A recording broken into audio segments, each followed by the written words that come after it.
Current ఉండేనా? కేసీఆర్ ఉన్న రోజులు మంచిగా ఉండేనా? మరి మళ్ళీ ఇప్పుడు ఏం రోగం వచ్చే, ఏం బీమారు వచ్చే? కరెంటు కాకెత్తుకొని పోయిందా? ఆనాడు 7,000 మెగావాట్లుంటే ఒక ఏడాది లోపల మంచిగా చేసి 24 గంటల కరెంట్ ఇచ్చినాం, ఒక క్షణం కూడా పోకుండా. ఎప్పుడైనా రిపేర్ అవుతుంది తప్ప, టెక్నికల్ ప్రాబ్లం అవుతుంది తప్ప పోకపోతుండే. అంత మంచి పవర్ సప్లై చేసినాం. దాని తర్వాత యాదాద్రి, భద్రాద్రి ఇంకా చాలా కొత్త సబ్స్టేషన్లు నిర్మాణం చేసినాం, జనరేటింగ్ స్టేషన్లు పెట్టినాం, 20,000 మెగావాట్లు తీసుకొని పోయినాం.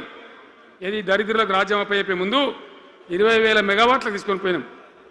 మరి ఏం రోగం వచ్చింది? ఏం బీమారి వచ్చింది? ఎందుకు ఇబ్బంది పెడుతున్నారు?